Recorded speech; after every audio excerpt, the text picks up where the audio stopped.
And I'm your host, Tony Fry, and there's so much to talk about this week. Since we last spoke, things have progressed very little in Las Vegas.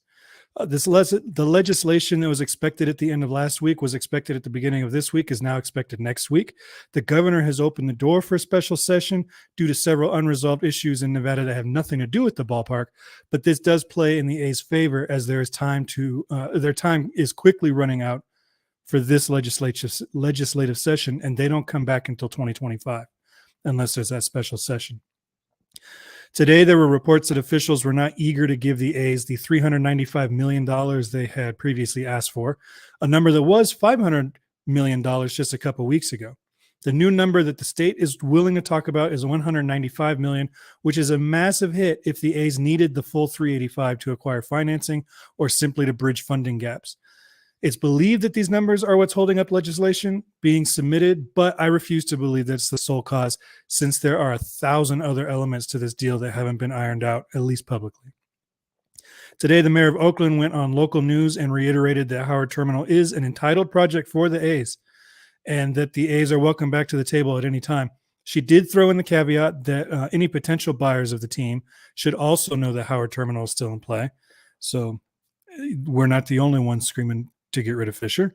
And all of this strengthens the reporting that Oakland and the A's were near a deal to get into a binding agreement before they announced all this nonsense in Las Vegas. And her estimated timeline, if the team were to reopen negotiations with Oakland, is almost identical, if not a little faster than what Las Vegas is at right now. A poll was released that showed over 70% of Las Vegas voters are open to the A's moving to Vegas, but the poll conveniently left out questions like, do you think public money should go towards it, or do you think it should be on one of the most congested traffic areas in the city? And it also talked up the shopping and dining that would be built around the park, because the poll for their binding deal west of I-15, this wasn't even a poll for this site. They've already moved on from the area that this poll was addressing. But the A's seem to be using these numbers, which are incredibly skewed and focused on a different project, to make their case that they've got support of voters. To which I say, put it on the ballot. All the poll told us is what we already knew. Nevada wants a baseball team. Duh. We already knew that. And it has very little to do with the current proposal beyond that. It's as if I went to city council and said, I took a poll and the neighborhood is very excited for me to build a bank while I'm submitting a request to build an Arby's. It's totally unrelated. All of this and nearly every report that has come out includes the line, the Athletics were unavailable for comment, which means that I'm not the only person Dave Kaval is ghosting. He's ghosting important people too. And all of this begs the question, if everything is okay with John Fisher's financing and his ability to continue owning the team, why have they moved from a multi-billion-dollar real estate deal to a stadium/dining/shopping district off the strip to a tiny parcel on a piece of a casino property with no development room in the span of a few weeks? Every deal this team gets closer to signing is less impressive than the one that preceded it. But the dollar amounts they supposedly need have remained relatively the same or grown. To continue what we started last week by exposing Kaval's hypocrisy, here's an interview he did in 2017 with KTVU television, where he discusses how important the Oakland A's are for Oakland. There's a lot of talk about what a franchise means to a community. In the A's philosophy, what does the Oakland A's franchise mean to the greater, really Northern California community? Well, the great thing about the A's is we have the most knowledgeable and passionate fan bases, I think, of almost any in the... These are folks who will be in the bleachers or in the stands keeping score. These are people really connected to our history, 50 years in this city, great Hall of Fame players like Rickey Henderson. And so we want to celebrate that past, create a place for them to gather and root for their team with players that'll be there for a long time. I think that will lead to success. It'll be a great atmosphere, uniquely Oakland, and one that will bring more world championships. How will you guys be different than, and I guess the commitment to the ballpark is a big step, but I would compare you to the Raiders, for example, have that same kind of history. and got a big, bright, shiny object that they're leaving for. I guess this is your commitment to the community, saying we're not doing that. I assume you had options to do other things if that had entered into the equation. Yeah, our full commitment is to Oakland. We're rooted in Oakland. We have 50 years of history here. We're doing everything we can in our power with the community to engage and make sure this ballpark is a success and that it's built in an appropriate way.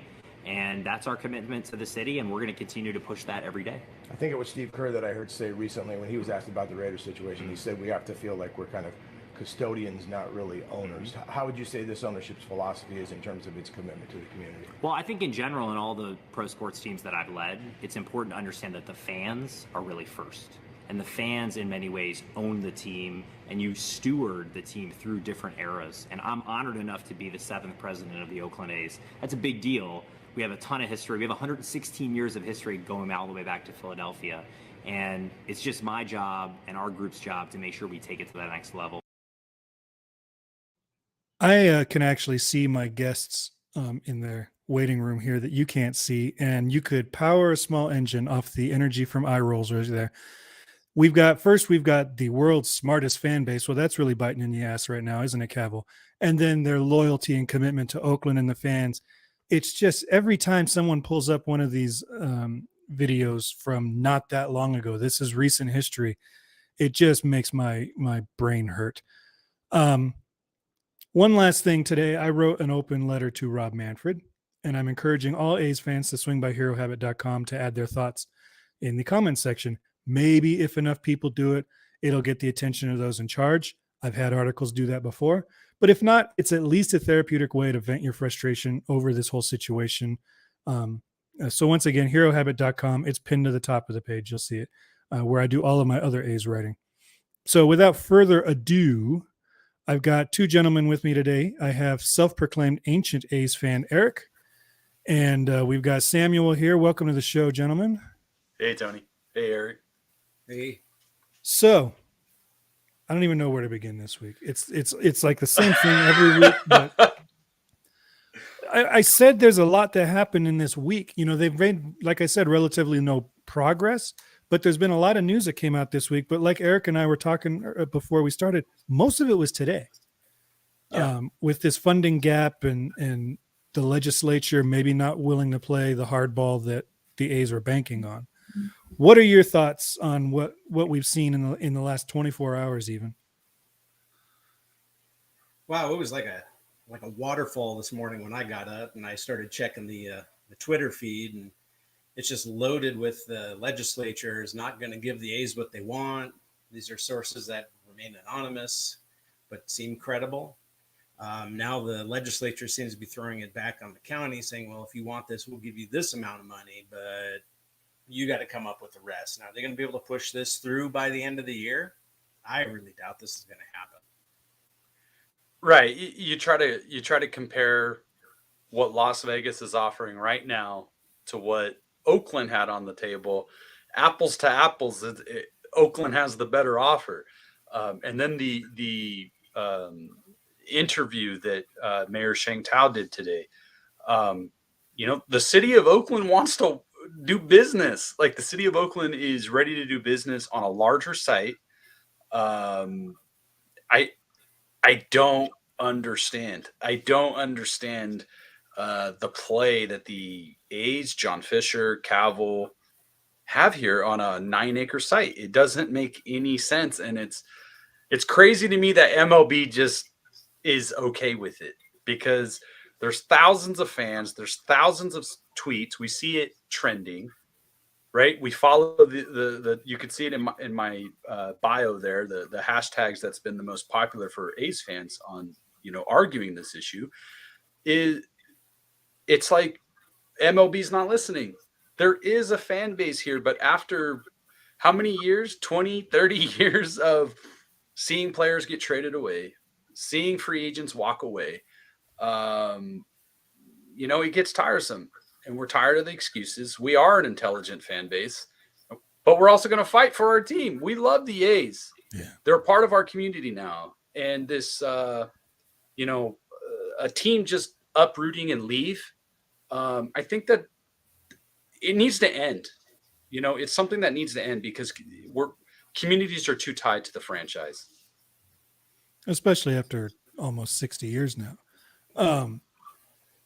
Yeah, it doesn't make a lot of sense. And one thing that the mayor was saying that she could expedite the things, and they asked her, how long do you think between a deal and shovel in the ground? And she said 2 years, which I think, she's a brand new mayor. She hasn't been mayor for such a massive project before. So, maybe that's accurate. I think they could probably get it down because they've already done environmental impact reports. They've already cleared legislation. They've already cleared several lawsuits. Like all that stuff is already done. So a lot of that 2 years is going to be cleaning the site up because it's a toxic dump right now. So cleaning that site up and preparing it for shovels in the ground. Bally's or however you say that casino group, they said it in their report to their own employees, it would be 18 to 24 months from time of deal to actually closing down the place and shovels in the dirt. So Oakland's given them more money. They've committed to nearly the full funding that the team has asked for. They can probably get the rest. They're not on the less end of financing it. They've done most of it. So better price, better land with it. They have more control over. They have more area to develop it out, and it's in your home. You don't have to redevelop a fan base, and at the very least, the same timeline. So I don't understand how this is why there's even a debate. And there's also the debate of, does Las Vegas deserve a MLB franchise? I think everybody agrees it's probably time that Las Vegas gets a MLB franchise. But it seems like the energy behind a team like the Las Vegas Knights and a team like the Las Vegas Raiders, the energy is totally different. Yeah. The welcoming and the love that Las Vegas Knights have received is, it's 80-20 in favor of the Knights versus the Raiders. Like the Raiders have a support system, but I think I saw something this afternoon that the Raiders rank in the lower third of attendance. Like even though they got the new stadium, even though they got these flashy players, and it's not an apples to apples comparison. And the NFL is a once a week thing that you can plan for a weekend. The attendance numbers that the A's are throwing out right now, that it's going to create this much more profit and this much more attendance. Really? You think you think a bunch of people are going to show up Las Vegas in the summer heat on a Tuesday, on a Plus Wednesday? You got to remember too, with the Raiders specifically, they spent 15, 20 years, however long it was in LA. So they've got a fan base in 2 locations they're pulling from. And it is almost equally as far to travel from LA to Vegas as it was to travel from LA to Oakland. So the fans that they are able to pull, and because they were an LA team, they probably had a pretty decent Vegas following too, just like the Dodgers have in Vegas. So they already were set up to be more successful than pretty much any other team that would have relocated. I think a brand new team probably would have done better, just like it did in hockey. But as far as relocation, they were set up better than anybody. The A's don't have that going to Vegas. No. There might be some A's fans there. There's some A's fans everywhere, but it's not the same as a team that had played in LA, 20 years ago. The one thing I'd like to bring up, and you don't hear anything about this, what are the other owners thinking about this? You don't hear anything from Manfred anymore. He's dead silent. What are the Dodgers ownership thinking? They're going to lose that fan base. What about Arizona? They're going to lose that fan base. Do they want to cede this entire territory to the Giants? And now the Giants become the dominant team on the West Coast? Yeah. I just don't see that happen. I don't think those teams are going to vote for this move. I've seen some people say, and then they'll jump into my tweets and say, the A's wouldn't be doing this if they didn't know they had the approval. Manfred wouldn't have waived relocation fees if he didn't know they had the approval. It's like, why is it in this respect, all of a sudden they are methodical and brilliant strategists, right? Everything else they've touched has gone up in flames. But on this, they absolutely did their due diligence ahead of time. To the Dodgers point, I don't know that the Dodgers are too worried about losing their fan base, because they're just like A's fans. They're diehard Dodgers fans. They're not going to jump to an A's team just because it's a local team. But to your point about the Giants, and I've talked about this, I think, on every single episode we've done so far, no team in baseball should want to give the Giants the largest unshared market in the country. Right. Because it's just increased revenue, and they're already a high spending team. It's increased revenue that the other teams that want to compete with them, particularly like the Dodgers and Padres in their division, they're going to have to start upping the ante a little bit to keep up. So I from that standpoint, I don't think any of the West Coast teams should want it. It puts too many teams down in a clump within 350 miles of each other between Angels, Padres, Dodgers, Diamondbacks, Vegas. That's 5 teams that are right there,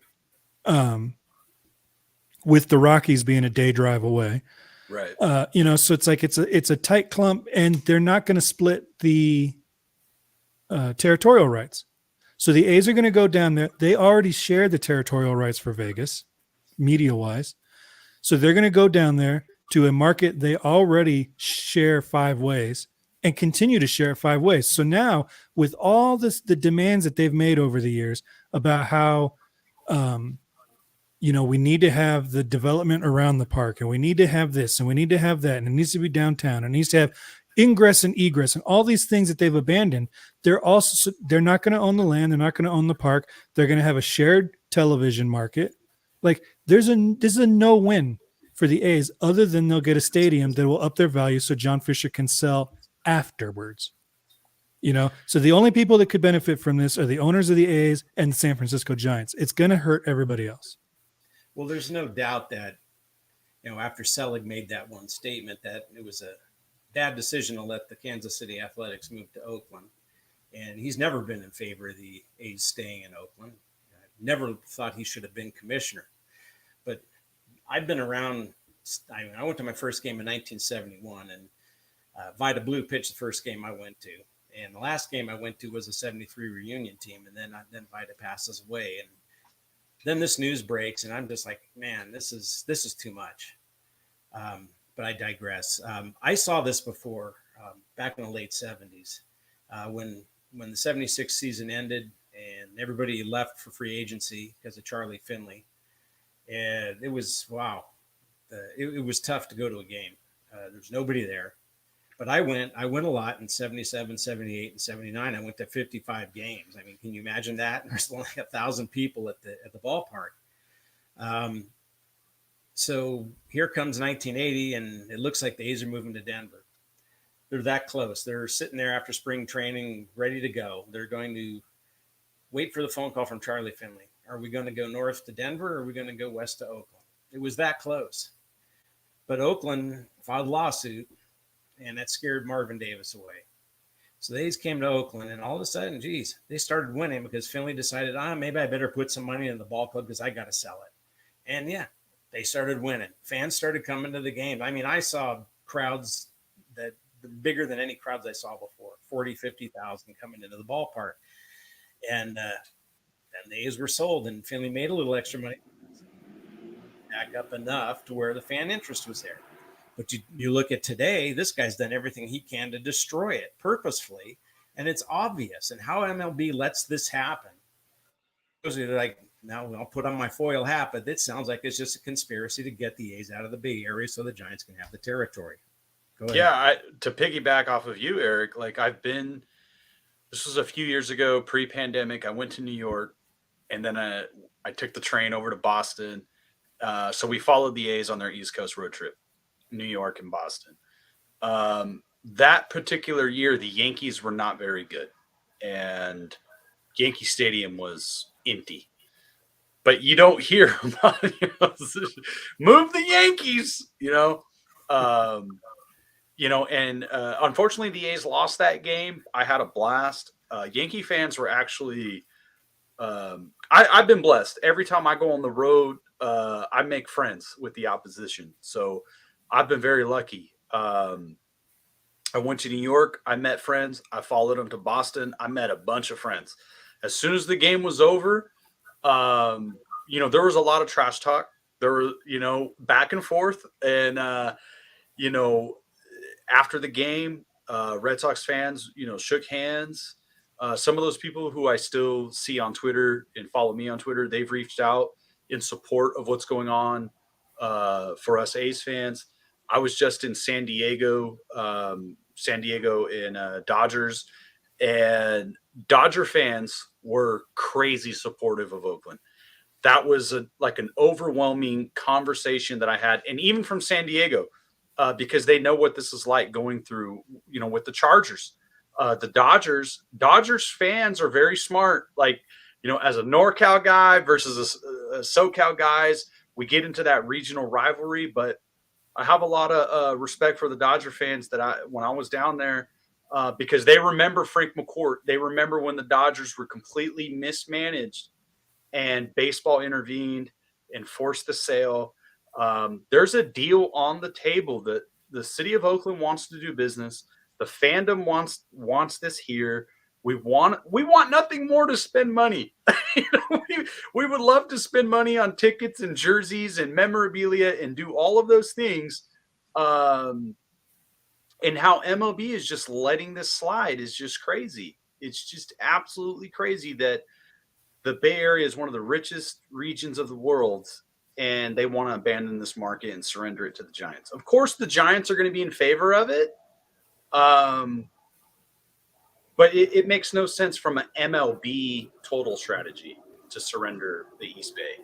No, it doesn't. And I think one positive thing that's come out of this, regardless of how it all ends, is that it has killed the narrative that the A's fan base is not there or that they're not interested or whatever it is. Because like you look 2014, team had over 2 million, just over 2 million seats sold. Okay, that's respectable. That's should be their goal every year, is to hit that 2 million mark, right? It's been done. They sold out playoff games. They, every game, every home playoff game was sold out beyond regular season capacity. They went into Raiders territory for seats. This is the fan base that got Eric Sogard almost a face of MLB in that stupid Twitter thing several years ago, right? This is an active, loyal, young fan base, right?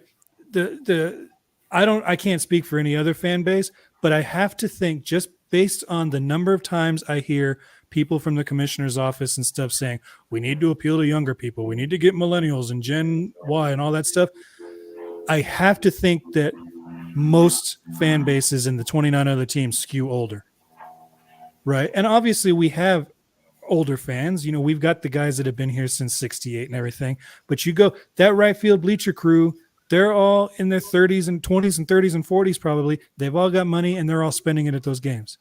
Yeah. So it's like you've got exactly what you want right there in Oakland. Plus, they're always he's already come out and said we'd be stupid to leave Oakland. Oakland is a major league market. Right. So what are you going to tell me? You're going to get an expansion team? I don't see A's fans supporting an expansion team the way they support the A's, just like I don't see them following the A's to Vegas. It's the Oakland A's is the franchise, But don't you think, like, the Raiders left, right? And people ask me all the time, like, well, how come you still follow the Raiders, but you wouldn't follow the A's? I think it's like kind of like a totally different situation. Mark Davis, we can debate about his ownership, if he's a good owner or a bad owner. But the deal with the Raiders when they left was so complex. There's not enough land in Oakland to support an NFL team, unless it's the current site. So I think Mark Davis looked at the situation and said, I got to go. Like, I have to modernize. I got to go. And it broke my heart because I was a diehard Raider fan. It shattered me. I still follow the Raiders, but it's not the same, to be honest. It's not the same. The A's, they have all the money in the world. They have a deal on the table. They have a city that's willing to negotiate. They have the land. There's the federal money for the train tracks and shoreline erosion. It's all there. The deal is there. I don't understand why they can't make the deal where Mark saw issues, Lacob saw issues in Oakland. They moved. I understand why they moved. Even though it broke my heart, I got it. The A's, there's really not a business, the smart businesses in Oakland. Like, it's ready for you. The timeline is faster. The opportunity is huge in Oakland right now. You're Absolutely. bringing a city back to where it could have been or should be, and this would be the kickoff. That downtown, when I was young, that was a place to go. Oakland was wonderful. You could go shopping. You had everything you needed in downtown Oakland, and then little by little, it all started disappearing. It was heartbreaking. Now you go back to the Raiders when they left. Well, they left the first time on my 18th birthday, and I never looked back. That really ticked me off. A friend of mine was part owner. His dad was part owner of the Raiders. They all wanted to stay in Oakland, and it was all over the luxury boxes. And Pete Rozelle told Mayor Wilson, "You don't have to do anything. You don't have to give them what they want. We're not going to let them leave." And look what happened. Now, Al Davis didn't want to leave, but they forced their hand. And like you're saying with Mark Davis, I got to modernize. But I tried to get back with the Raiders, and they came back. It's hard. And take a second, your girlfriend back after you broke up ain't happening. So yeah, and I respect it. I respect everybody's opinion. I have a friend, very close friend, that says even if the A's stay in Oakland, as long as John Fisher's the owner of the A's, he don't want to come back. So even if the A's stay in Oakland, even if the city of Oakland works this deal out, I know I see it on Twitter. I know I'll say the fight isn't really over because John Fisher's not fit to be an MLB owner. If all of this is too expensive for his blood, if it's too rich, then you shouldn't own a team, right? You shouldn't. If it's too expensive, get out. What did he do? He paid $160 million for the franchise a few years back, right? Yeah. And he stands, according to Forbes, the value of the Athletics is $1.125 billion now. As is, right now, as is. So $900 million profit. Sell it and get out. Well, and then I think too, if he was to get a deal done in Oakland on Monday, he would have a for sale sign on the front lawn by Tuesday. And it would be worth more. Because then it'll be worth $1.5 billion or $2 billion or whatever. Like he is going to sell it. I think the second he's got that extra little last bit of leverage, because this has got to be making him miserable. He is a man who is aware of his legacy. He's a Bay Area guy with Bay Area roots with his family for all those years. He's aware of his legacy. He knows that regardless of how things turn out in Oakland, he can't step foot in front of an Oakland A's fan ever again. So if you get no joy from it and you can sell it for $1 billion profit, just get out and leave. But exactly. I think the problem comes down to, honestly, just the way they're acting, and this could totally be wrong, and I don't know enough about finance, but I think he can't afford to leverage anything to get the financing for this team. I think you're absolutely right. I don't think his net worth is worth as much as it was when he bought the team. I mean, they talk, you can look online and see exactly how many shares in Gap he owns, and it's a lot. It's hundreds of thousands of shares or whatever. Yeah, but if you look at the stock where it is now, or it was, you're right. If you look over the last 2 years, it's down like 75% or whatever. That's big. But you're still talking like, even if he lost all of that money, he's still a billionaire. It's supposedly, right. But he's got nothing to leverage. He's already got a loan out against the A's and the Earthquakes, and it's harder to get real estate loans right now. The costs for building the stadium has gone up considerably since they started this process 5 or 6 years ago. So all these things are mounting up. I think the real problem is that if they don't get the number down low enough, right, and that's why they're going for $500 million from Vegas or whatever. If they don't get the number down to a flat billion or whatever the number is, he can't afford to get the loans out to get this done. Today they're saying what there was some Twitter stuff right before we hopped on that said the difference could possibly be like $75-80 million, and what Casey Pratt was reporting that it was $88 million that was separating the A's and the city from getting a deal done on a much larger site. The thing with the city though is with Oakland, just abandon some of the extra development. There You know, go. they were arguing about how many affordable homes they had to build. Right. Don't build the homes. Build the Right. stadium, build your hotel or whatever. Like, do something there just so it has some that extra value and brings you in revenue that you can put into the team. But you didn't have to do the whole thing at once. If you've got the land and you're the only ones that can build on it, just wait. Build the condos 10 years from now when you've recouped some of the money, you know, or you've sold the team or whatever. But you don't have to do it all at once. You don't have to negotiate the whole project all at once. And I think that's kind of a grave error they made. When I found out that they were quibbling over how many affordable homes to do, it's like, you're building a stadium. Apartment complexes should not be a factor right now. Get the money for the stadium built. Everything else can follow later. Well, this whole thing has been kind of like, you could make a movie called Laurel and Hardy Build the Ballpark. It's, I mean, watching these two guys, and I ran a business for 25 years, and I'm just aghast at some of the decisions these guys make. I'm like, okay, Dave, you went to Stanford. Did you learn anything? And you ran a failed baseball league and traveled and looked at all these other ballparks and then become president of the A's. What business experience have you ever had? Yeah. Hey, Tony, I got a question for you about Dave Kaval. We talked about it a little bit off air. You interviewed him about a year ago. Yeah. Reflecting back on that interview in the present moment, how do you think and feel now? My opinion of Dave had actually shifted before that interview, because when he came in, I got fooled just like a lot of A's fans. He was saying the right things to us. He was, making improvements to the ballpark, all that stuff. I was roped in because I thought, well, this guy seems like he's got it together. And it's like, well, you knew how to put lipstick on a pig is what he ultimately ended up doing.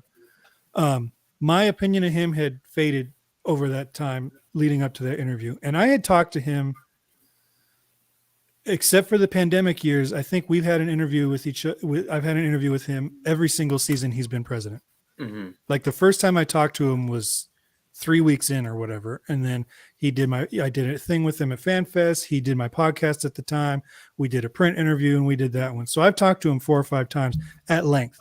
And each time I've talked to him, it's been, his assistant will say, you get 15 minutes and he'll give me 45. We just keep talking, which, when you look back at the interview that you're talking about, which is on this YouTube page, if you're the 6 people that haven't seen it, if you listen to it, and I told a friend this at the time, you can almost tell when he's calculating how much damage will it do if I just hang up the phone, because he kept going in a spin, and you really saw that if you took him off script, he is of no content at all. He knows what his talking points are, and that's it. You can't get him off script. And it's nothing but deflection and spin. And I said in my article today, he's like a second-term congressperson. He knows just enough to know that he needs to stay on topic. And so no matter what the question is, if you ask him what color the sky is and he only knows what color grass is, he will flip it to where he can tell you it's green.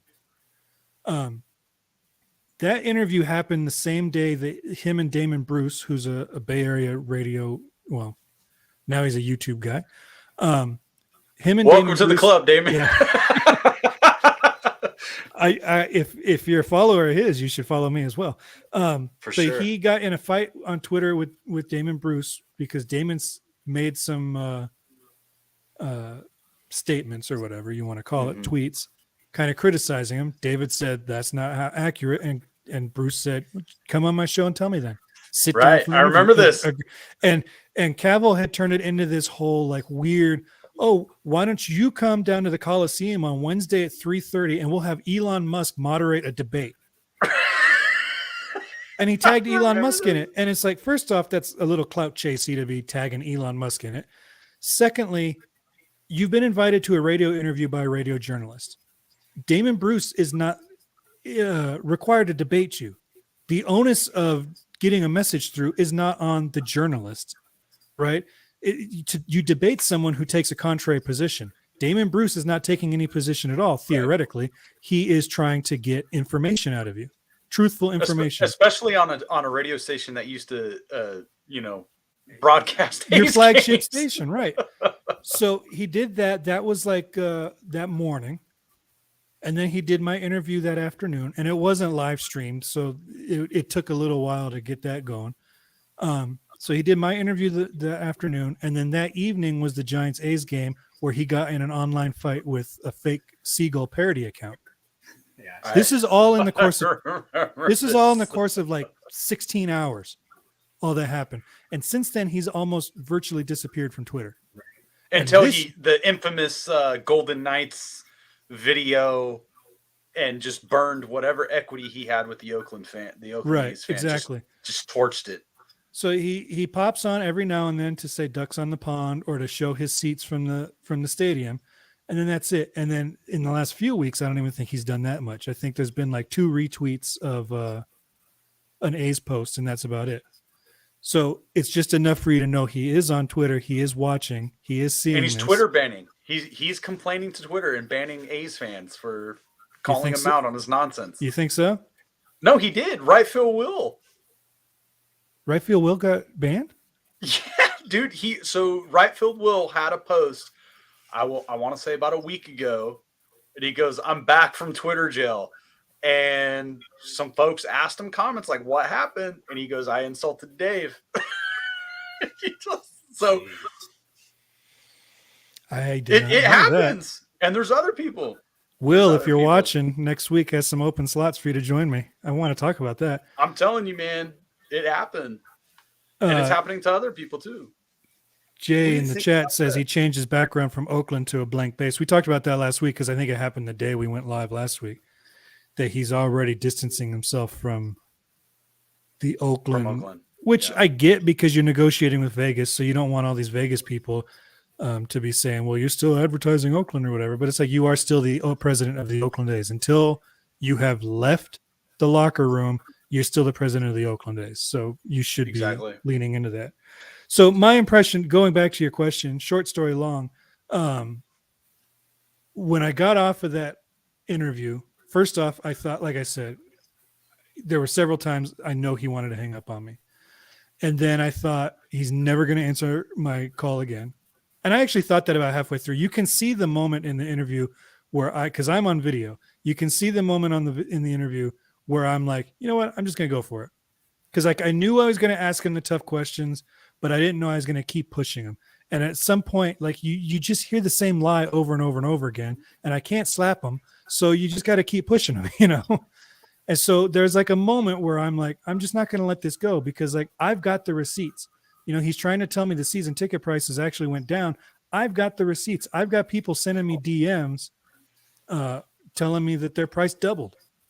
And you can't twist that, you know? And so he went from the guy who's going to save the A's to I'm not so sure about this guy to forget this guy. I'm done with him.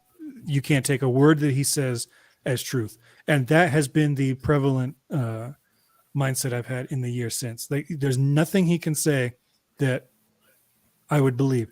The fact that he is going on Las Vegas television and telling them that the site west of I-15 was the perfect site. It's exactly what they wanted. It had everything they needed to be a success. It's exactly what the fans wanted. And then like 3 days later, they backed out of that deal to go to where, you know, to the Bally's Tropicana thing. You just can't trust him. It goes beyond I'm trying to put out the best face for the team, and it's just straight lies. And it's self-serving. And I wrote that in my piece today, that he is working on the benefit of his LinkedIn profile. He does not care about this team. He does not care about this fan base. He does not care about the community or the local media or anything here or in Las Vegas. He is only looking to build a big league stadium so he can put it on his profile and go to his next job. And that's it. You know, my impression, what came out of the news today with the legislature saying, yeah, we're not going to give you that much. It's like, maybe they're hoping they're just going to go away. I don't know if you feel the same way, but it's like, you know, and one of the reasons they did that was because of their, well, no, I want here, over here. No, over here. It's like, okay, what are you guys doing? You already did this in Fremont, San Jose, Oakland, now here in Vegas. you guys can't make up your mind on anything. I think there's an element.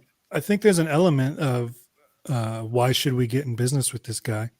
You're not putting your best face forward if you're doing parallel paths, and then on each parallel path, you've got two options. I told him once when he first announced the parallel paths thing, I said, what you're doing is you're standing at the altar with one woman and you're slipping a ring on another woman behind your back. What was his response? Oh, he totally, it was, oh, Tony, you're misrepresenting it. That's not how it is. Blah, blah, blah, blah, blah.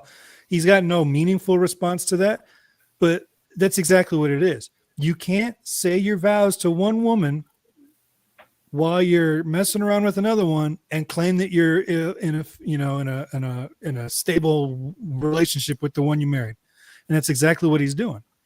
And I think if Vegas is looking at the way they've behaved in Vegas, and they've had a year and they've flip-flopped so many times in the home stretch in these last 20 or 30 days or whatever it is. If you're a Vegas congressperson or legislature or whatever they call them there, if you're in that legislature, you have to at least be considering that. No matter how good a deal you think it is for Las Vegas, you have to be considering, A, these guys are bailing on one community where they had a deal done, so there's no guarantee that they're going to stay here or work with us in good faith, or that they're currently negotiating in good faith. 2, they are completely rudderless. They're flopping all over the place with no direction at all. And then 3, they have a Republican governor, but the legislature, both branches of the legislature are Democrat majorities.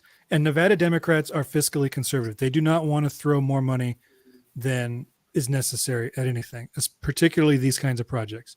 And they're also looking at the Sony move from Hollywood to Las Vegas, that they're going to throw some money at there too. So, and yeah, they have more worthwhile projects. If they are going to focus on these kinds of projects, they have more worthwhile projects to look into. And they've got other issues that money could be better diverted to. And so you've got this Democratic legislature who the Republicans in the legislature will go with their governor. He's a brand new governor. They're going to go that direction. They're going to support their party and all that kind of stuff. But I think it's probably the Democrats that are coming out and making the bill lower. You know, we haven't officially heard what the governor is willing to sign off on or anything like that. But just based on what I've talked to and people in Las Vegas, it could be the Democrats that are actually bringing the number down. And they have to at least be a little bit conscious of the fact that Fisher and his family are profound donors to their opposition. So that could also be something that, like, I don't want to get into politics or anything, but that could also be something that if you spent your entire career funding the opposition and now you're going to them asking for, $500,000 or $400 million or whatever the price du jour is, that has to also be a factor in, like, do I want this guy coming into town and then just funneling a ton of money to the person running against me in the next election? Right. So there's a lot going on in Vegas that could be playing against the A's, and they've done themselves no favors. They could have overcome all that if they knew what they were doing, if they'd even done it the way they did in California. Because in California, they got the legislature to change the laws, and they got all these bills passed, and they got all the lawsuits cleared, and they got all this progress. They did it right in California until they stopped doing it right in California. And that's what leads me to believe that there's a money issue. Since we're on the topic of politicians, our politicians here, our governor and whatnot, they've been silent.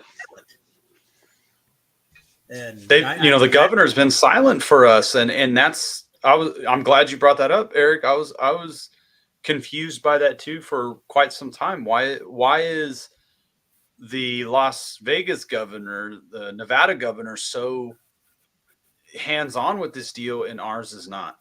It just seems kind of like a big deal to just let an MLB franchise walk out of your state. Well, I think when the Build Back Better money or whatever that thing was, the infrastructure money that was being divvied out with the states, I think, and I could be wrong, that Newsom had said that, some of that money could go towards keeping the A's in the state. But that was 2 years ago now. And a lot has developed, and there's been nothing since. But from what I understand, when he made that comment, I thought I read something. This was a couple years ago, but I thought I read something that what he was saying is there's like federal and state grants that would go towards, paving streets, plumbing, erosion of the shoreline. Yeah. And those were grants that the city of Oakland could apply for because that was going to be infrastructure that the city needs regardless, and that having a mega development deal like a stadium and the surrounding neighborhoods would qualify it for those things. So I thought I read something that clarified what he was meaning by that, and that was state and federal grants. When you've got state grants and federal grants like that, it has to be spent on a specific thing. You can't take Correct. an infrastructure thing and build a hotel. It has to be spent on those specific things. But that's all the A's supposedly wanted. Remember, this is a privately financed stadium. All they wanted was the shoreline infrastructure built up, the streets, the railroad mitigation, all that kind of stuff. That was infrastructure cost. That's supposedly what all this money was supposed to go to, because they are privately funding the park. I don't understand where all that money needs to come from in Vegas when you are on somebody else's land. And it's also worth noting that Bally's is giving them up to $175 million. On top of the free land, on top of whatever Vegas and Nevada end up giving them. So they're getting all this money. It's starting to sound less and less like a privately financed ballpark. They're getting money all left and right. Yeah, absolutely. I'm still in shock that MLB hasn't come out and commented this late in the game, one way or the other. But at the same time, I don't expect anything less from Manfred. Like, no. He's a terrible spokesman of baseball. Just a terrible spokesman to advance the game. You finally have a seat. You're coming off of the World Baseball Classic. It seems like these new rules are being embraced. The pace of the game. It seems like there's excitement, and you have this situation in a massive media market, and you can't even package this up nicely. You can't even comment on this. You no words. The silence is deafening. The only time you hear from him is All-Star Game, World Series, the World Baseball Classic last, a few months ago. Those are the only times you ever hear from him. You never get a comment from him on a Wednesday in May. It's always when there's a big event that he has to come out and actually meet the press. Absolutely. It's so frustrating. J-Rub says, does anyone know what his so-called ownership stake is? I do not. And I asked him and he wouldn't tell me. He wouldn't even confirm that he has an ownership stake, but we all know he does. But yeah, he would not tell me what the ownership stake is. How do you guys feel about Billy Beane? Because he has an ownership stake at this point, from what I understand. Yeah. He has for a long time. I think that's the only thing that's kept him here for the last decade, probably. Yeah, that when he was going to go to Boston, I think that was one of the things that kept him here. Billy, love him or hate him, he did a pretty good job when the other two ownership groups were here, Schott, Hoffman, and Wolf. Well, Wolf is still here.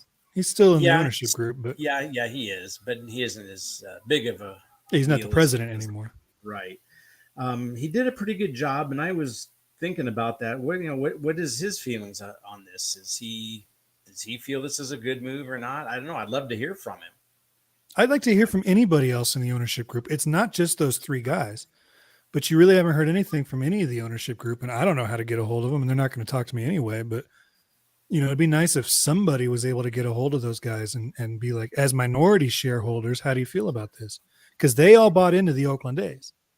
Right. And presumably they've all got local root like Billy Beane does. He's established in the Bay Area now. He was an Oakland A. Right. I remember watching him in '89. It's funny. We used to sit around. He was like our little fan favorite for a while.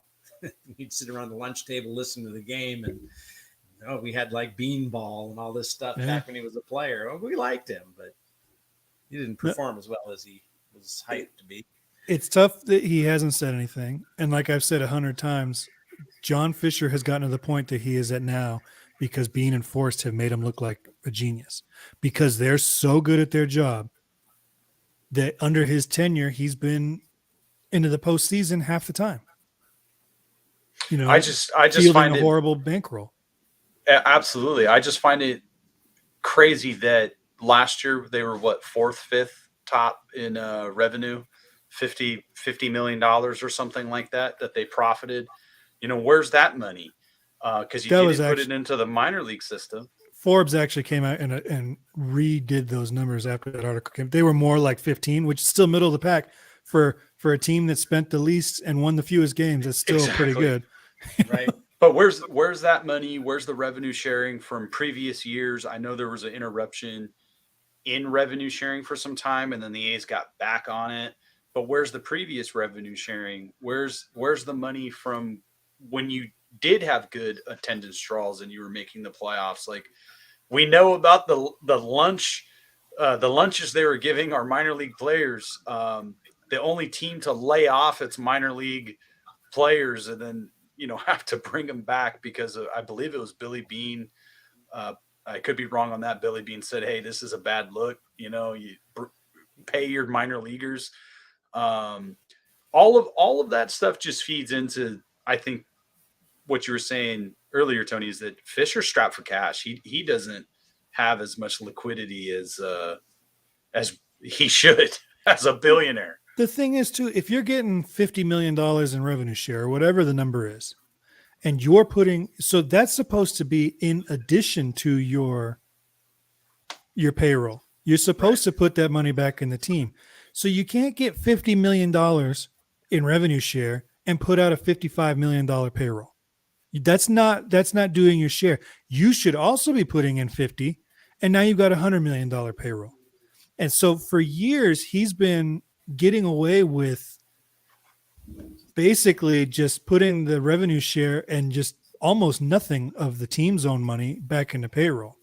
And that's really not how it was intended to be. It was supposed to supplement you so that you could add $50 million to your revenue, to your payroll, not replace $50 million of your dollars in revenue. So he's been doing that all wrong. And that's what rubbed baseball the wrong way the whole time, I would imagine, is that he wasn't using it to actually improve the team. He was just using it so he'd have to pay less. Absolutely. Eric in the chat says Steve Kawa, the mediator they chose, was Gavin Newsom's chief of staff as mayor of San Francisco and is married to a former Gap executive. So I guess a conflict of interest on both sides cancels it out, I guess. But that's a weird. Major The whole thing smells fishy. No pun intended. Gavin Newsom was the mayor of San Francisco, and sometimes when you start to connect these dots, you start getting on the path of conspiracy theorists. Because as this has come out, I've looked up. If you look up on the Oakland A's board, there's like this Sandy Dean, Lou Wolf is still listed. Lou Wolf's son is listed on the board of athletics. And then you start looking at those guys' resumes, and you start looking at the history of their businesses, and it's all shady businesses. It's all shady stuff. And I just question, why does baseball want to be in business with John Fisher? Because baseball's shady too. Yeah, exactly. They're at this moment, they're actively getting into business with the casino. The same people that banned Pete Rose from baseball because he gambled are now actively getting in bed with the casino and giving them incredible leverage over a baseball team. Because it's not that they're just letting them have the land. They're letting them have the land for free. They're giving them $175 million. They've got this, this whole deal wrapped up around, we're going to build our whole new casino and hotel around you guys. They are getting into bed with Las Vegas and the gambling community right now. The whole thing is crooked because it's all crooked. It's crooked and crooked and crooked. I understand that if you go to a Cincinnati Reds game, you can actually place bets inside the stadium. I think there's a lot of places you can do that now. I mean, The irony is just unbelievable. So Absolutely. then what are we going to get? So the A's go to Vegas and they get to the World Series and they're the underdogs and they're leading, and some mystery outfielder that we've, to be named later drops a critical ball and the other team wins. And now that casino makes a ton of money because for all the people that, whatever, that's going to immediately cause scrutiny and people questioning the legitimacy of the game immediately. Shades of the Natural right there at the end of the movie. Yeah. Jay in the chat says, let's talk about the Melman group who did the poll in Vegas, the stupid poll that I talked about at the beginning. Things that make you go, did the A's hire them in Oakland to go against their own project to justify the move? Just a theory. Now, this is something that I don't know if you guys have seen it yet, but the Melman group who did this stupid poll in Vegas that is completely meaningless is also the group that supposedly did all the polling against Howard Terminal in Oakland. So the A's hired. Now, this could be nothing because this group is, their whole purpose is to create polls and studies and stuff that will give you the talking points you need to get your project over the finish line. Casey Pratt posted their website and did some highlighting on their who we are kind of thing. And that's their entire thing. If you want to build a cookie stand in Times Square, they will devise a poll and pick an audience that will get you the results that get you to get that approved. So it may not be as nefarious as some people are saying, that the A's also hired them to fight against them in Howard Terminal, because, and the only reason I think that it's maybe not as nefarious as people say is they have dumped a ton of money into this between legislation and lobbying and fighting lawsuits and actually they acquired half the property at the Oakland Coliseum site, all this stuff. They have dumped a ton of money into Oakland. So to pay somebody to fight against their own interest that they've dropped supposedly $2 million a month in for the last 2 years or whatever it's been at this point, seems far-fetched.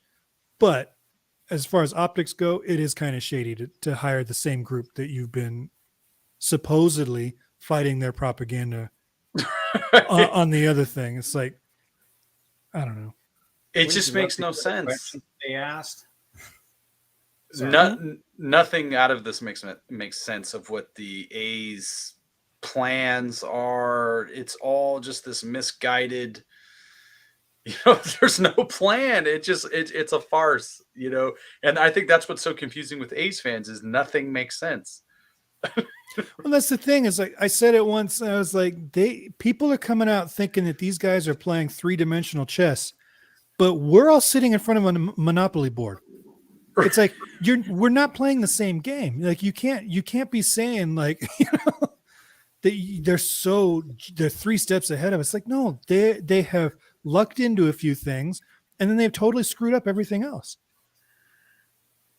No, they show their inexperience at every move. Mm-hmm. It's like you hired Kaval on the cheap. I don't know. The guy he's outmatched by Charlie Brown. What's interesting about Kaval is like he got the A's job because of the Earthquakes job, and this whole commentary of Fisher's gonna build a winner and keep players when they get the stadium.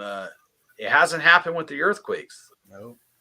It was the same argument, and they got the stadium. They got a good deal, and it's a beautiful stadium. It's beautiful. But it's just gorgeous. like this site that they've got picked out in Vegas, it's practically on an airport runway, so it's super loud and right. Can't have fireworks there either, so that takes care of that. So I don't know if I think that's the thing that concerns me is I don't know if they can get a deal done anywhere. Well, you got to wonder about that. Like their lease is up at the end of next season in Oakland.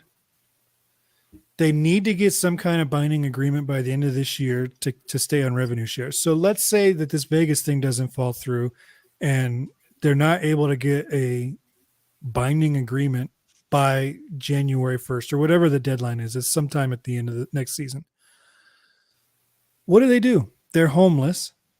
They're broke because they are 100% reliant on that revenue share. They've already lost all their leverage. They have no leverage in Oakland. They have no leverage in Las Vegas. And yeah, that's the thing. Is it at that point that Manfred forces a sell? Like, why are we waiting until the bomb drops when we could have shot the planes out of the sky, 200 miles ago? I don't understand what is in it for Manfred.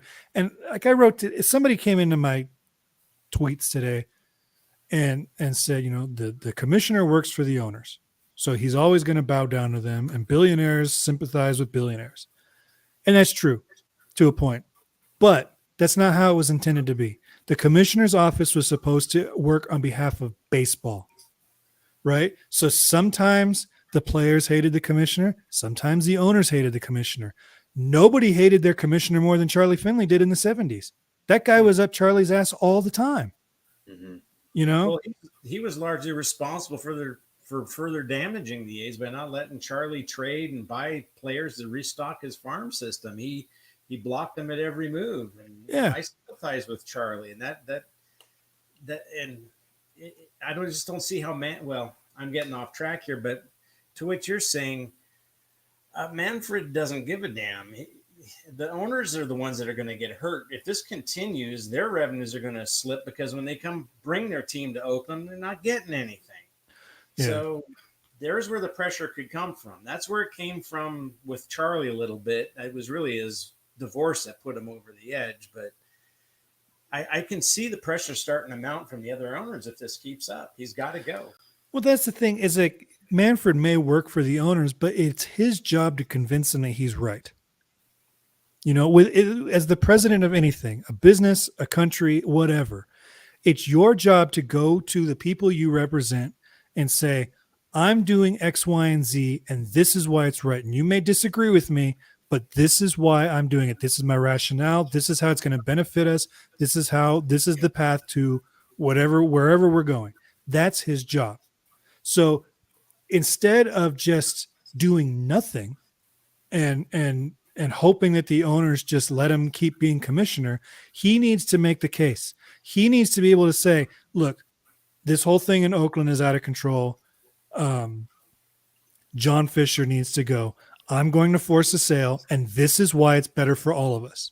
Because if we let him stay, X, Y, and Z happens. But if we get him out and get a stadium and get some local Oakland owners and build a stadium in Oakland, X, Y, Z will happen. That's his job. It's not just to do whatever the owners say. You might be representing their best interests, but you have to let them know what their best interests are sometimes. And that's where he's afraid, I think, to actually say, your best interest is to force John Fisher out. Somebody in the chat here, Peter, says, what do you truly think it would take Manfred to force a sale?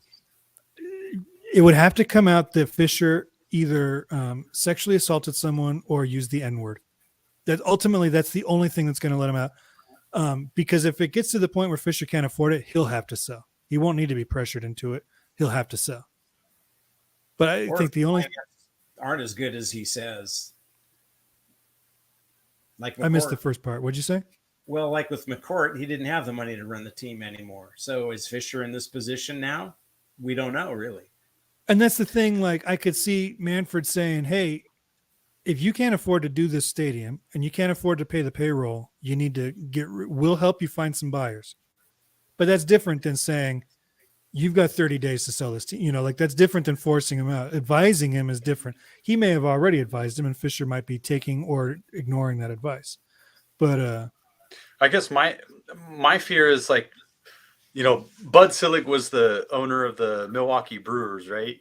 And from what I remember or reading about when he was owner, they weren't a very good franchise under Bud Selig. So we basically Bud Selig was a John Fisher, and then Bud Selig said, hey, Rob Manfred would make a really good commissioner. And then they appointed Dave Kaval. So Manfred's the Kaval after, so you got clowns running the circus. I mean, you got to remember too that the only reason Lou Wolf and John Fisher became owners of this team was because Lou Wolf was a frat brother of Bud Selig.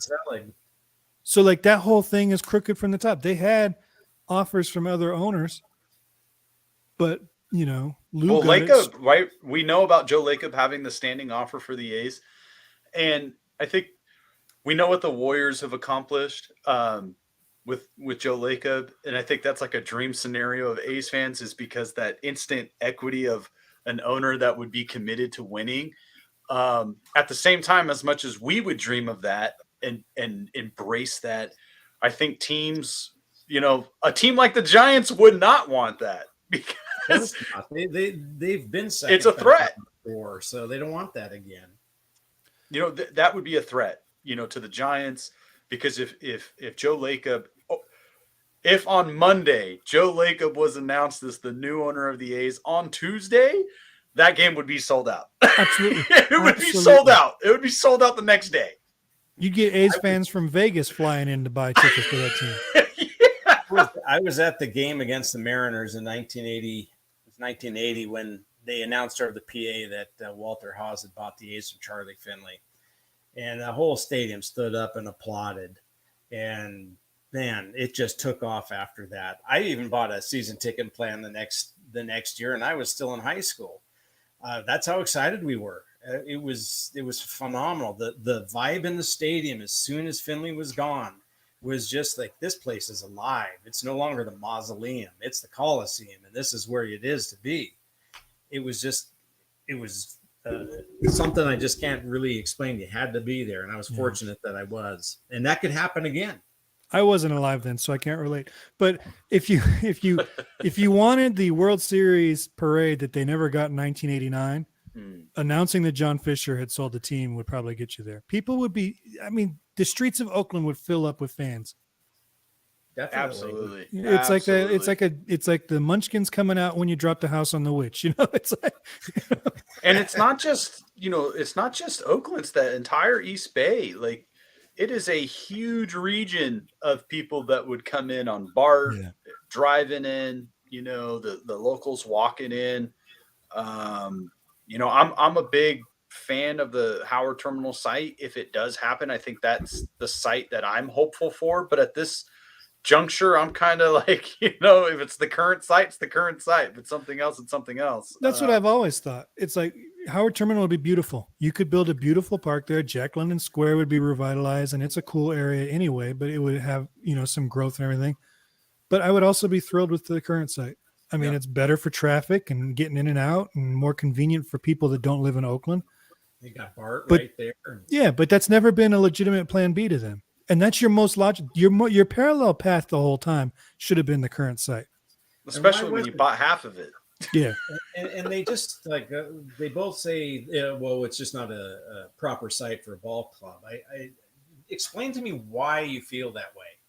That's what I've been waiting for. It's like, okay, and nothing. Well, yeah, to say like, oh, well, it's been there for 50 years and no one's built a bar next door, then build the bar. Yeah. Well, that's what you want to do in Howard Terminal.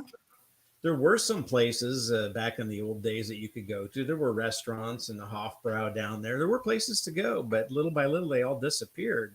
Yeah. And for an investment looking, I mean, if I were a businessman, which I'm not anymore, but I look at that as this is got just wonderful opportunity to be rebuilt. Build a stadium, build like a Wrigleyville around it. You could do that on a lot less expensive than you're going to look at the Howard Terminal project. And I think it would take off. And I think the neighborhood would improve from. I may be wrong, but that's how I feel. Now, you could build a parking garage there and tear down Oracle, and you would have so much land there. It's like twice or more than that. I think it's 120 acres, maybe. Howard Terminal was like 50 or something like that. It's a ton of land that they could develop. You can't complain that it's never developed when it's like, well, why would it? For years and years, you had Malibu next door. Yep. And then you've got really no room on the other side, on the north side of it to develop anything. Everything else would have been across the freeway, which I think was Lou Wolf's idea. was to incorporate what ended up being that Walmart that's now not there. Then do it yourself. To say that we can't build at the current site because it hasn't developed into this like whole metropolitan center, but then to go say, but Howard Terminal is the place we want to be, which is not a metropolitan center. You're going to have to build that into what you want. Build what you want at Oakland Coliseum. And it's they could have cheaper. It would be cheaper. It would be faster. They could probably have shovels in the dirt, as they like to say, in half the time. Definitely.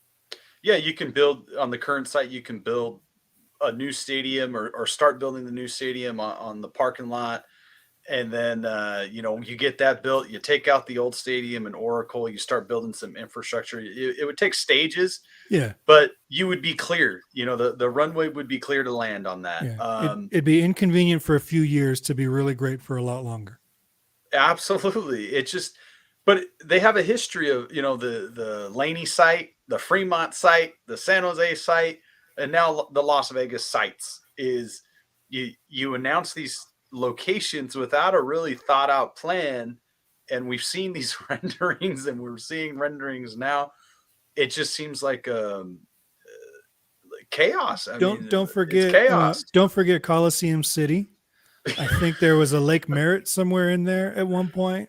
Like, it's just been one proposed site that they didn't have the plans or the rights to have in the first place after another. There was even talk once of putting it over Highway 980. Oh my God! Bridging over. Well, I remember the gondolas. I remember hearing Kaval talk about the gondolas going over the freeway. So in the chat, Ginger, who's one of my favorite people, says other owners would have to speak up for Manfred to force a sale. You'd think all the bad national press would have done it by now. This is embarrassing. You would think. That's one thing that you can say about this whole thing, is that it has shifted the narrative on a national level. It was like on Monday night, the reporters from the other team would tweet out a picture 10 minutes before first pitch and say, look, nobody's at the A's game. A's suck. Tuesday night, Kaval announces they're going to bail and go to Vegas. Wednesday night, that same national reporter is tweeting out that same picture going, look what John Fisher and Dave Kaval have done.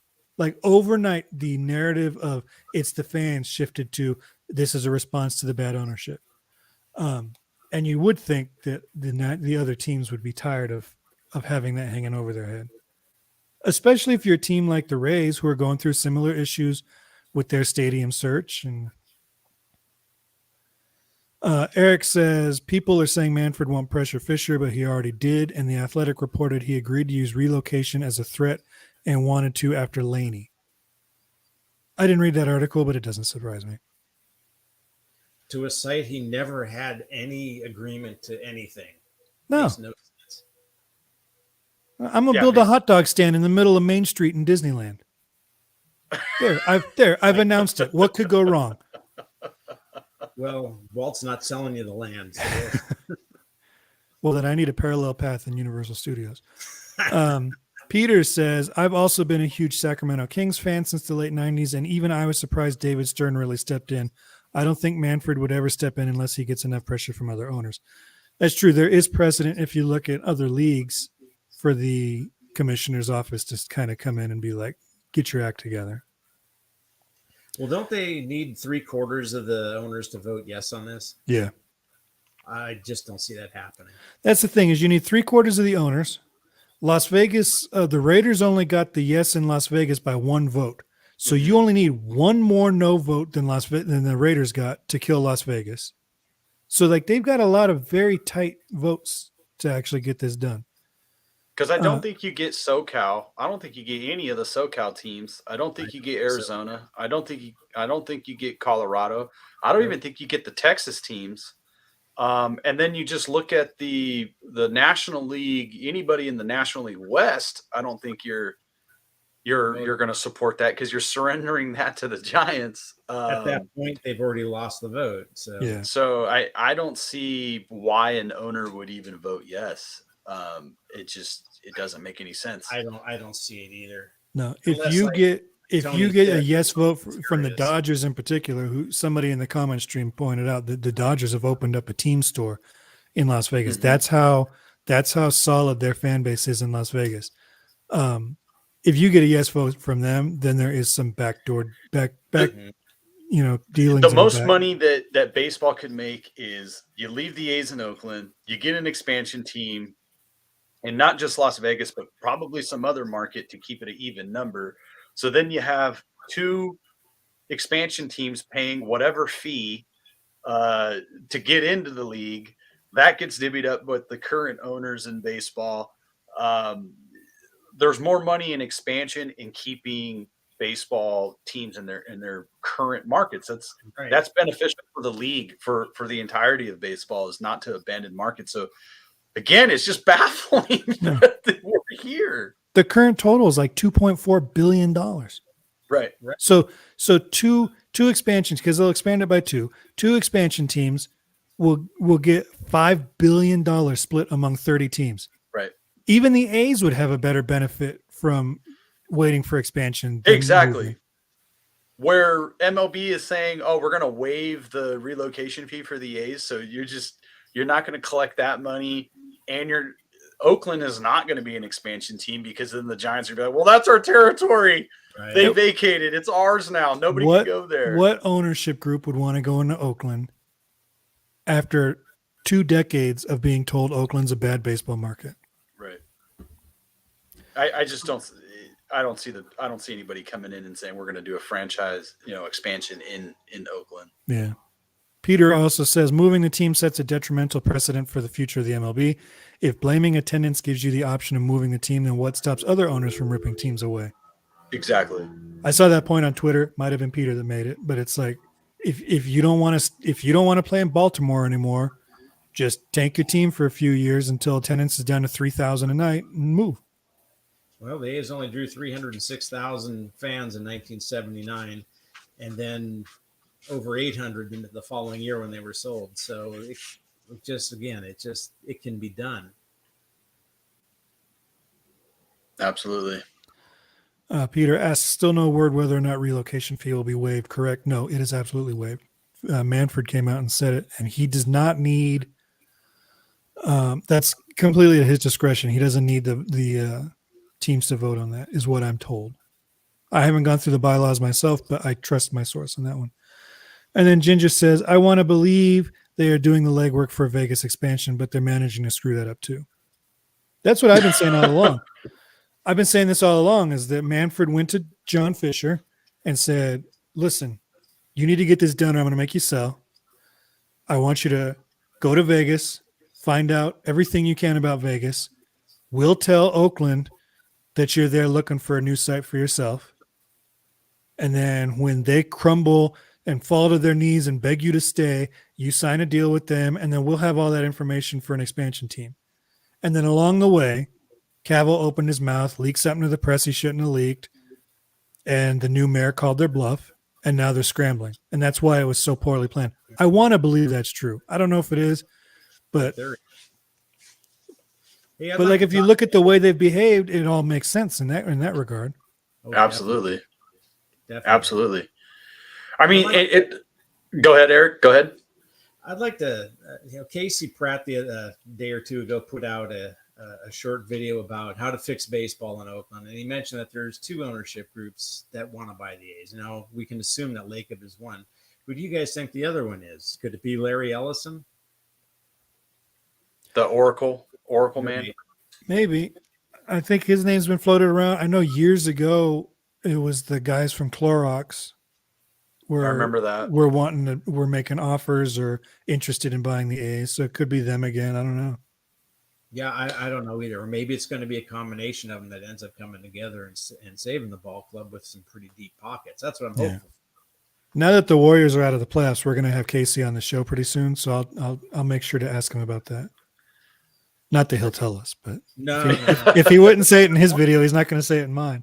They may not want to make it public. I wish they would make it public. That would really throw some water on that fire in Vegas.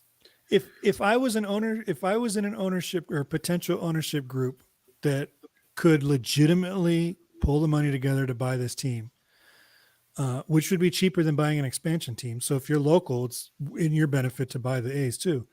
I would absolutely make that public, because I would want the A's fan base to be rallying behind me. And so, like, focus less on getting Fisher out, focus more on getting me in. Right. Because that's a narrative that I can use, that I can push out, that I can promote and all that kind of stuff, and go, look at all these people who support me. So if any of those ownership people ever come across this video, make it public, because I think then you have the full force of the A's fandom, the full force of the Oakland, because it's if there's one thing this new mayor's made abundantly clear, it's that she would rather work with anybody else than Dave Kaval and John Fisher. Yeah, she said that today on her news. She's not mincing her words. No, and I agree with her totally. I mean, why do I want you to come back to me now? And like it's been pointed out before, the A's have done all the legwork. They have done so much stuff to get Howard Terminal done. The mayor says that the entitlement is there. They've already done everything that needs to be done to get it done. It's all about money. So if you could come in and say, I can buy the team for $1 billion and I can get the stadium built by myself without getting any city money, there would be shovels in the dirt immediately. Yep. Absolutely. John Fisher would be stupid to pass it up. MLB would be stupid not to force it. Oakland would be stupid not to sign the dotted line. That's what makes me think, like, this whole argument of getting federal dollars, getting this handout, is he don't have the money. He does not have the capital to get this done, because the city of Oakland's ready to get it done. We've known that for some time, and now what did Las Vegas is saying now, that they're only going to give up about $200 million, or something like that, and the A's need to pitch in more, and that's a sticking point. That just came out. That's coming out in the past, today, past few hours. But at the same time, whoever gives John Fisher the biggest handout, like you said earlier, Tony, on Monday, they're going to get a deal done. On Tuesday, the team is going to be up for sale. And this guy is just crazy and dumb enough that if he does get the deal in Las Vegas, it's all to his own benefit. Never mind being from California and a Bay Area guy. Just the hell with the fandom, the hell with baseball as a whole and what's good for baseball. Just take the money and run. Like, that's the thing that I think is really resonating. The anxiety, the fear as a fan is he's going to sell the team. At some point, he's going to sell the team, and he just wants he wants a free stadium. Yeah. And we're a community that our leaders want to do business. Like, we're ready to do business, and you're walking away from a business deal. And by the baseball bylaws, that's absolutely wrong. You're clearly tanking this season. You raise prices on season ticket holders, and you have a terrible roster. You don't take care of your minor leaguers, and you're walking away from negotiations. How is that not a violation of the baseball ownership bylaws? No, I've seen some people online saying that, it's not. Yeah, someone actually, and I don't give them any credit for this, but they said it's, if we start going to someone and saying, you need to sell your business because I don't like the way you're running it, then what's next? Going to someone's house and saying, I don't think we got to sell this house because I don't like the way you mow your lawn or the color you painted it. And that's a disingenuous comparison, because the fact of the matter is this is a franchise of Major League Baseball. This is not his business. He is a franchise owner. And if I owned a McDonald's and I was making Whoppers all the time, McDonald's would come in and say, start making Big Macs or sell the business. Absolutely. That's how it works. This is not like I own a corner shop and someone's taking it away. You own a franchise. And so there is precedent in the business world. There's precedent in the sports world. It has to get done. And somebody needs to convince him that just do it now instead of waiting until the team is worth, $500 million more or whatever with a deal, or $1 billion more. Because if you keep kicking the can down the road, there's going to come a point when the way he runs this business is going to start decreasing the value again. Right? He's going to hit a peak with the new stadium and the honeymoon period that brings. And then he's going to start feeling a $60 million payroll in Las Vegas, and it's going to start sinking. And then all of a sudden it's going to be, you know what? This stadium is like 80% visitors. So this team has no value at all, really. They're not buying A's jerseys. They're not watching A's games on TV. This is all Red Sox and Yankees fans. And then you're going to see the value start to decline. So just do it now. It may not be the peak value, but it's good enough. You've made $1 billion on this investment. That's great. And $1 billion in cash is worth way more than $1 billion in stock. Absolutely. He's already there. He could do that right now if he'd just say, okay, I'll sell. Absolutely. All he needs to do is be willing to sell, and he's gonna make his money. He can walk away. I just don't understand why he's holding the fans hostage. Clearly we want to support the team. We want to keep them here. Like the mayor said, the red tape is pretty much cut. We're ready to. The money's on the table. And somebody pointed out, like if they really legitimately walk away and it goes to Vegas, they have still gifted Oakland all the legwork into redeveloping Howard Terminal however they want. Exactly. Like the next person that would be in line to build something there has just foregone hundreds of millions of dollars worth of reports and legislation and lawsuit. It's covered. We got your bill already. Right. Like, why would they do that? Why would this notoriously cheap owner just give that money away? I've read some stories about John Fisher that he wanted to build things. He wanted to be a builder. He didn't want to run Gap. He wanted to do construction. And here is this massive piece of land to develop, and you're walking away from it. Like it just doesn't. I honestly think he's panicking over the whole thing. I don't think he knows what to do at this point. And maybe we give him too much credit for being smart. He inherits all his dough. He's never been able to live up to the expectations that his parents probably set for him, and now he's panicking. Maybe I'm right. Maybe I'm wrong. I don't know, but that's just what I see. No, I think you're right, because I've done quite a bit of research on his other business, and it's not really his choice to get involved into different markets or different businesses. He kind of invests his money with other people who make decisions, and he just kind of tries to get the dividends. Like Sandy Dean's a huge business partner of his in other dealings. There's this Sansom Group. They're in the timber industry. So they own Mendocino and Humboldt Redwood. And there's problems with that business. If you just look at all of the businesses that John Fisher is involved in, all of them are clouded in issues, all of them, not just Gap and Old Navy and all these other things. They have their own problems as well. But this guy, all of his businesses have issues, not just the A's. And the A's aren't really a priority. I think now they're becoming a priority because of the revenue sharing. I think now he's just desperate to get into this binding agreement thing, whatever that qualifier is, to stay on revenue sharing. Yeah, he just needs to have an agreement. He doesn't need to be starting construction or anything. He just needs to have something binding on the books.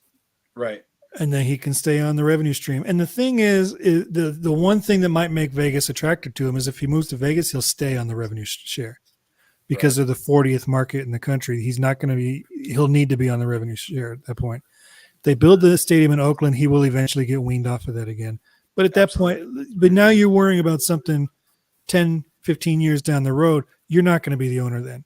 You're not going to be a 75-year-old with a baseball team anymore. You will have sold by then.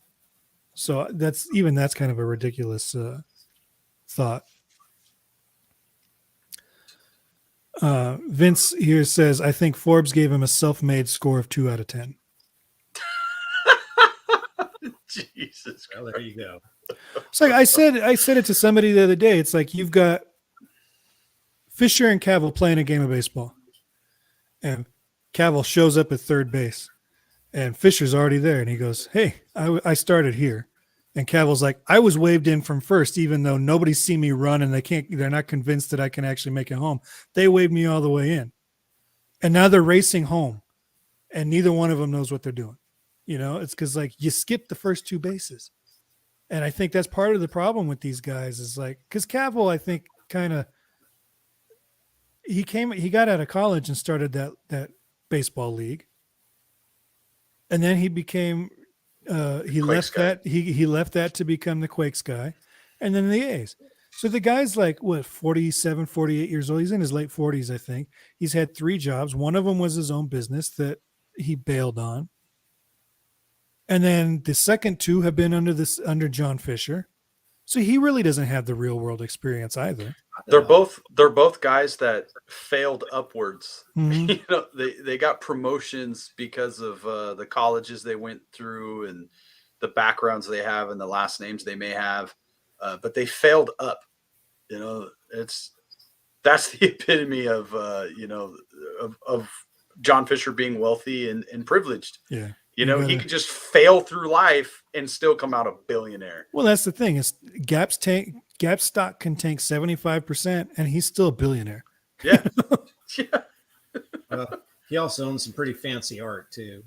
His mom That's his mom. His mom owns that. I mean, he probably has a collection too, but from what I understand, his mom has a massive art collection that, is under private lock and key. It's not even. It could actually fund this gap that they've got in both cities. Yeah, have 2 stadiums. Right. It's just a disappointing thing. And I guess the sentiment that I have is MLB is just okay with it. Fans don't matter anymore. And I think with fans that are in different markets, Giants fans and in other markets, is you think this can't happen to your team. It can. You have a couple of lean years and you have an owner that just doesn't give a, they will abandon your market for green, grass is greener on the other side, right? They're going to go over there. And it's not just baseball, it's basketball. We've seen what happens in Seattle, see what happens in the NFL.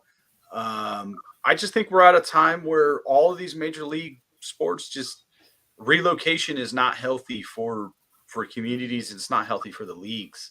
It's not healthy for anything. Stick to the home market. Yeah. Well, look how they destroyed the Expos franchise. Jeffrey Loria. It's like the blueprint for what Fisher's doing. Lousy radio coverage. Loria didn't even have a French-speaking radio station, and then he didn't have radio at all. And then he just blows up that team, and then MLB takes it over and moves it. It was I don't think that was right. I think Montreal was a good place for baseball. They loved that team. The fact that it's constantly in conversation for expansion proves that. Yeah. I was thinking about that the other day, Tony. That would be a great, if Las Vegas got a team and Montreal got a team, that would be 2 great. That'd be 2 good markets. Montreal deserves a team. They should have never left. Montreal definitely does. I think Portland or Nashville would probably be for expansion. I would put them there over Vegas, but Montreal definitely should. I know Dave Stewart is trying to spearhead the Nashville group. I would be totally excited for that. I wish he'd get in on a group that saved the A's. I mean, having him as the face of the franchise would just be awesome. Someone said that last week, and then it was pointed out how great a job he did as GM for the Diamondbacks. And it was like, do you really want him at the front? But that's a different job. But it is. You hire good people to do those things. And I think like when the Haas family owned the A's, they did some excellent work. They had some really quality people in there, and you get what you pay for. Yeah. There's an argument made against the Haas family that, the A's were the number 1 payroll in baseball and they were running in the red. I think that's probably true, but I also think the economics of baseball is a lot different, right? Like, cable networks and streaming and merch and how baseball cards and tops and all of the stuff that goes along with baseball is just totally different. Card collecting and jersey collecting and all of the Nike now being the sponsor of jerseys and alternate jerseys. Like baseball now is totally different than when the Haas family owned it. If somehow Walter Haas was able to, retain control of the team for many more years. I mean, UC Berkeley named the School of Business after him, I believe. So I think they would have figured out the business of keeping the A's profitable.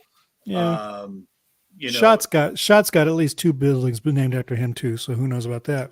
I do think Schott and Hoffman wanted to win. I just think they were cash strapped. I think if they had the deep pockets of some of these other owners, I think they would have been all in. I just think they were truly they couldn't afford it. I think they talked about it in some interviews after the fact that they threw a bid as like see what happens, and they got picked. So they won a lottery just by playing the game. But they just didn't have the money. I don't really look at them as bad people or bad ownership. They honestly didn't have the cash. No, they're definitely not bad people. I actually, I know a few of the Shots personally, and it's a nice family. But yeah, it's having a building named after you doesn't mean anything. But I think there's a Harvard Business School case study about the Haas years. Okay, so that's from Eric in the chat. So that tells you something right there. I think the thing with Haas is you got to look at too. They owned a team that was worth tens of millions of dollars versus what we've got now. It's like the highest paid contract in baseball today is probably worth as much as a lot of baseball teams were in the 80s, when Haas bought it, late 70s and the 80s, So that's different, obviously. And it is, like you said, with all the licensing deal and all that stuff. And that's why I've said 3,000 times at this point, if David Fisher and Jay Fisher, they have morphed into one being. If David Kaval and John Fisher can't make money on a baseball team that's got the history that the A's have, with all the goofy characters and all the all-star players and everything from on the field and in the stands and all of it, if they can't make money off of that, just off the nostalgia factor of people like me who came of baseball age during the 89 series, or people like you who were here when they first moved here, like if you can't sell that and make billions of dollars every year, you don't deserve it. And I think what set Haas apart was he wanted a baseball team. Mm-hmm. Fisher doesn't want a baseball team. It was an investment. Guys like me would probably make better owners because we wouldn't really be as so tight with the money. But I got to sell 250 million of these before I can afford a baseball team. Right. And that's the problem, is that these guys don't have it ingrained in their souls like we do. They didn't sneak down. They didn't get the nosebleed seats and sneak down to the good seats during the third inning when they were kids like we did. Absolutely. They always had boxes. Absolutely. And John Fisher, inheriting the Gap and these other clothing lines, it's not like he studied fashion and worked his ass off to pioneer the brand forward. He inherited it. He inherited shares. He did nothing. He's a nothing burger. He's accomplished nothing on his own. And when you inherit it, you don't have the same regard. You don't have the same drive. Right? You just don't have the same drive. What's his nickname? Harpo? He just cried about everything all the time? Yeah, just whined his way to the top? And stubborn. Super stubborn. Wow, what a superpower. Just complain your way to the top. Well, we're seeing that play out in real time when the billionaire is quibbling over tens of millions of dollars, he doesn't want to have to pay. His temper tantrum isn't going to play here. I think the other owners are going to get sick and tired of it. I do think the media, the Las Vegas media now that they're starting to see it and these deals seemingly, on shaky ground, I think people are kind of seeing him for who he is, No, definitely. And I think Vegas isn't going to play with these guys either. This is a team that was built on the backs of mobsters and stuff like that. Their BS meter is finely tuned. So there's no way that they're going to stick for much more of these shenanigans. Or what was the casino people last week? That I think it was last week or a few days ago. They said these aren't serious people in regards to Fisher and Kaval. They're not serious people. They're like stooges. They can't get anything done, and they're just a couple of imbeciles. So Peter says, hopefully Stanford will do a case study called Ultimate Stadium Blunders. And that would obviously be for Dave Kaval. Ginger says, $4 bleacher seats and a kid's BART ticket. I practically had season tickets as a child. Mom sent us with a cooler full of food by ourselves. I never got to go by myself. I think we're about the same age, me and Ginger. But I remember you used to bring your own food. I used to get free tickets from the back of a cereal box. We used to park across the street on the other side of 880 and walk over the bridge to get to the park. We could do the whole day for $20, you know. Those were the days. Absolutely. I could get giveaway days. I used to buy multiple tickets. I would get there early, walk around, exit, come back around so I could get 2 giveaways. Yeah. Well, I'm gonna be even cheaper on you guys. I would go take BART for 90 cents a round trip, $4 for a second deck seat, and I could get away for a couple bucks for a hot dog and a soda. Man, dollar tickets, dollar dogs. I used to have. My uncle gave me when I was a kid. He had tickets to, I think, the 73 World Series, and he mounted them on a little plaque or whatever, and he gave it to me because I was an A's fan when I was a kid. And the tickets on the World Series tickets were under $5 for a World Series. Yeah. My mom went to a World Series. It was 1990, the Reds.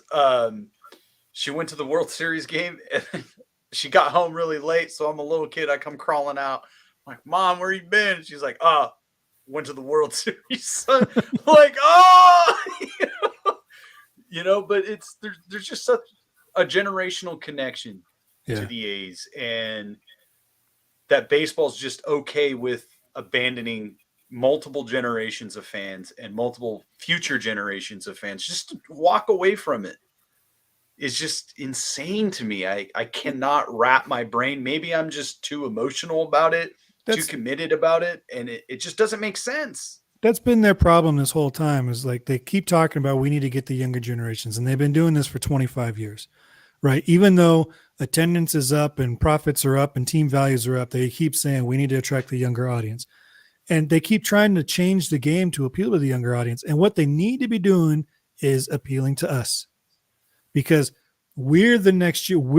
I didn't get into baseball because of a pitch clock or whatever. I got into baseball because my dad was watching baseball on TV one day, and we sat and watched a game. Then he took me to a game, and then I went to games with my grandmother, and all, like, that's why I got into baseball, right? Because it was a family thing. And so instead of marketing to 20-year-olds, you need to market to the guys like me. I got a 3-year-old son. You should be marketing to me and convincing me it's time to teach him the infield fly rule. Stuff like that. They're just marketing to the wrong people. They don't know what they have. They're no better at profiting off of nostalgia than I just said John Fisher and Kaval were. Otherwise this would be $1 trillion industry. Right. Because it is ingrained in us all the way back. There's somebody that's got a story about going to see Joe DiMaggio with their grandfather or something. That is something that you need to attach to. The fact that my mom knows who Steph Curry is and LeBron James and Tiger Woods and Joe Montana, but wouldn't know who Shohei or Mike Trout are, tells you everything you need to know about how good baseball is at marketing this stuff. They have no cultural impact at all. And doing stuff like this, taking a team out of its home territory that it's had for 50 years and trying to plant it in a place that's got no history of baseball at all, it's a fool's errand. You're not going to get the results you think you're going to get. Yeah, because you're 100% right. It's that history that gets us going. Because in order for that to work, they would have to actually put in the time and the effort to make a cultural impact. Right? I had somebody in my tweets today say that everybody said the same thing about Montreal moving to Washington. That it was going to be bad for baseball. And I was quick to point out, totally different situation. Washington had a history of baseball with the Senators, not that long before. They already had a ballpark. The Nationals played in the old ballpark for the first 2 or 3 seasons. So there was less hurdles to go through. There was a history. It was a much bigger market. It's like the 6th biggest market versus the 40th market, much bigger media market. Everything in that is maybe a bum deal for Montreal, but I can see why it was a success for baseball. That's not going to be the case with this one. I can guarantee you that the honeymoon period is going to be short in Las Vegas. And in 2, 3, 4 years, it's going to be filled with people who got their tickets for free because they sat through a timeshare meeting in Las Vegas hotel room. And that's going to be it. There's not going to be any fans there from Las Vegas. And it's just going to be a disaster. Especially if your stadium is connected to a casino. They're going to be gambling and on slot machines. Nobody's going to even be watching the game. Like, you're basically building a baseball casino, and oh, by the way, there's a game being played. And the A's have even said that, oh, well, we're going to have a team store for all teams in the stadium. I mean, okay, so you're going to be a visiting team 162 games a year? Which is why I suggested just making a visitor park. Right. When you set it up, MLB buys the park, they build the park, they own the park. MLB as a entity owns it. They host every weekend. They host 2 teams. Both of them are on their away trip, so it takes no money away from the home revenues. And then that's the national broadcast game. Those 3, Friday, Saturday, Sunday. If you do that every weekend, you get almost 81 games, which is what you'd get at home, but you eliminate Tuesday night games and Wednesday day games in May when nobody's in Las Vegas.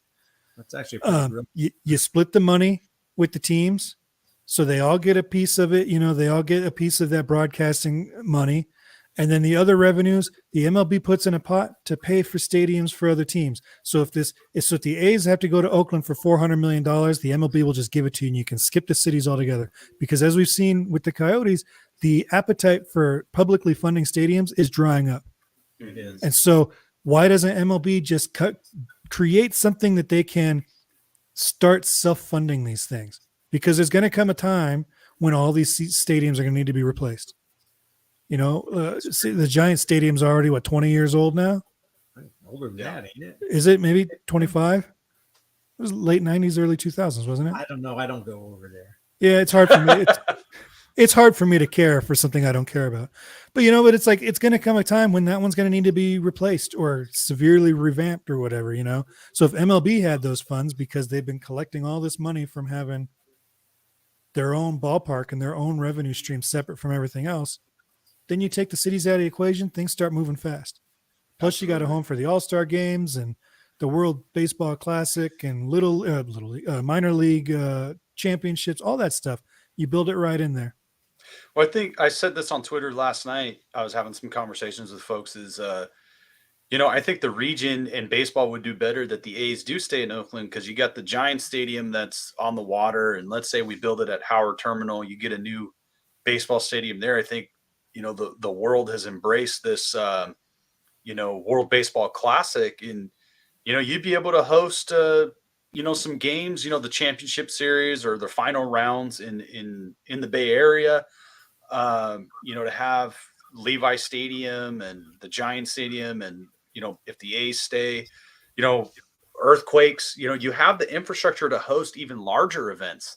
I think the World Cup is going to be here in a few years. They're going to be playing at the Giants and Levi Stadium. So it kind of makes your market better. It allows your other stadiums to host things too. So I think the problem that it makes too much sense. Having a baseball funding a stadium and every weekend you get a Friday, Saturday night series is that it makes too much sense. Sometimes that's the problem with the fans is we want it to be successful on all sides, but it seems like baseball is just constantly in its own way, and that's why we're here, and that's why they're losing to the other major sports. Mm-hmm. So anything else you guys want to add? That seems like a good closing point. Is there anything else you guys want to add before we sign off? Sure. Sell the team, Fisher. Yeah, same thing is keep those hashtags going, sell the team, Fisher out, Oakland forever, keep the pressure up. And let's not forget about June 13th and trying to sell out the stadium and keep bringing a national voice. Share this video, keep sharing other videos and other comments all of us as a collective, whether you're an A's fan or not, is keep banging that drum, right? Bring as much attention to this as possible. And we'll see what happens. We're not going to stop fighting and arguing for it. Not at And all. if you're at a visiting park, get one of those cell shirts or make one of your own, because even though it doesn't really do any good, it does. Because every time you're seen in a visiting park, it creates a conversation in that media box. We've seen it game after game after game now. So keep doing that and get other announcers to start talking about it so that people are more aware. Because for 10 years now, the narrative has been, we just didn't care as A's fans. My wife and I and our grandson are going to be going to PNC Park to see the A's play the Pirates, and I got to get my hands on some of those shirts so we can wear them there. Definitely. Absolutely. Cool. Well, thanks for having me. Thank you, gentlemen, for coming. If anybody watching or listening on the podcast wants to join me, just send me a message on any social media, or you can find me at herohabit.com, or you can email me at uprooted@herohabit.com. And we'll get you scheduled for a future episode. And make sure you subscribe to this YouTube channel, because there's some cool episodes coming up with some cool people. All right. I will see you all next week. Take care. Good night. Thank you.